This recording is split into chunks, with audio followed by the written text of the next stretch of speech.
Hey James, I actually wanted to make this video at least a week or two ago. Just been so busy, and it seems like a lot of people on YouTube have been busy. There hasn't been quite that much of an output for videos, I think, since school started back. But anyways, I just want to make a quick reply to your video, reply to me as far as interrogative questions. I thought it was a good video. The only thing I had an issue with was you mentioned something about in Stickum that I posed these outlandish scenarios, and I completely disagree with that. The scenario I posed, the only one I remember posing, was the scenario of a parent molesting their child for pleasure, which to me, this isn't outlandish at all. This happens all the time. It's documented. What seemed to me to be outlandish were some of the hypotheticals that people in the room were using to justify child molestation. That seemed to me to be outlandish. I asked the room if they could present reasonable justification for a parent molesting their child, which no one was able to, or people like Tool Time kept asking me to clarify what I meant by that. But I was trying to be as simple as possible. What I noticed then and what I notice now is that the only way you can justify child molestation is by tweaking the scales and changing the scenario. For example, there's a huge difference between molesting a child for pleasure and molesting your child to save the planet from alien invasion. Which is more likely? Which is more outlandish? It seems to me that the fundamental difference is intent. So, and that's what I think you need to recognize. And again, this shows, as it is, a parent molesting child for pleasure is unjustifiable. Otherwise, you wouldn't need to change it. You wouldn't need to mess with the scales. You wouldn't have to add something that would justify it if it was easily justified. And that's kind of my point.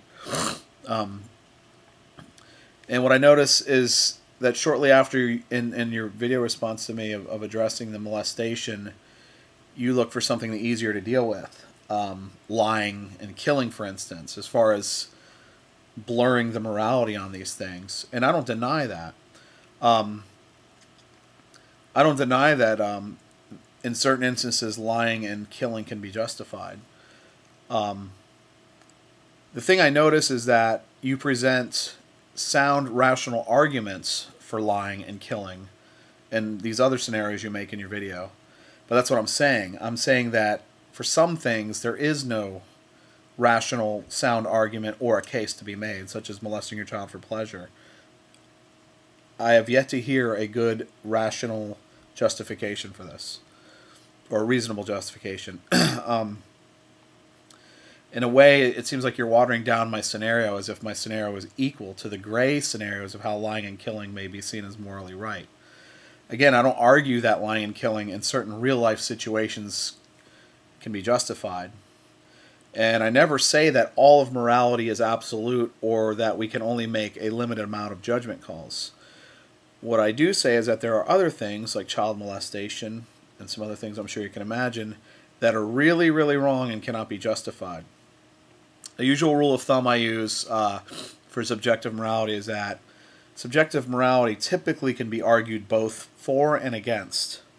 If something is subjective, you can argue for and against, as you did with lying and killing, and as do I.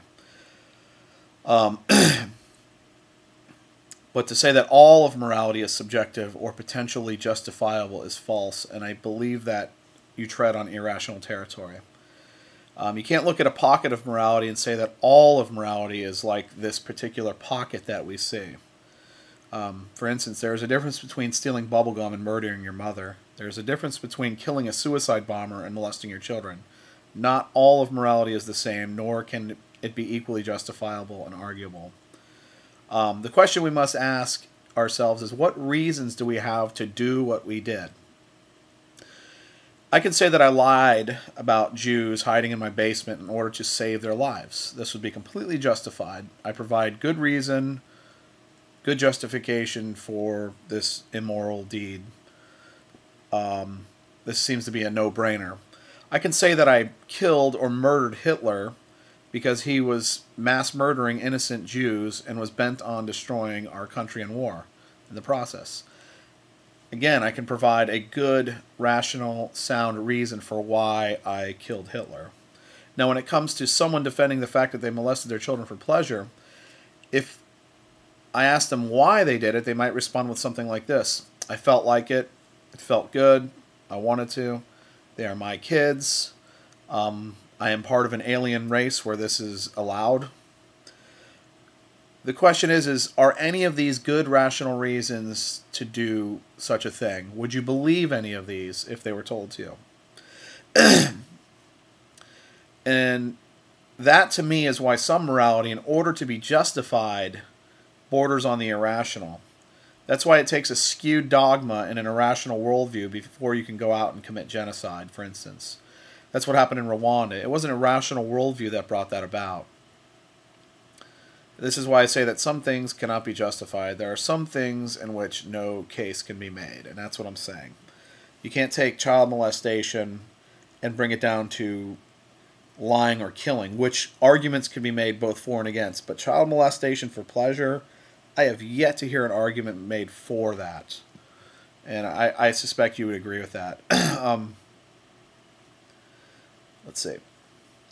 Now, just really quick, I wanted to get into your take on why we can be considered fallible in regards to the choices we make, morally fallible. You mentioned that in some cases we may not have all of the available information before we actually make a decision. And I wish people were that good-natured as you seem to think they are. I would say that a lot of the time we do have the available information present, but we act in spite of that information. For example, the parent who is an alcoholic and knows that if they lose control one more time, the Department of Children and Families is going to come out and take their kids from them. But they go ahead and drink anyways, put themselves in that position.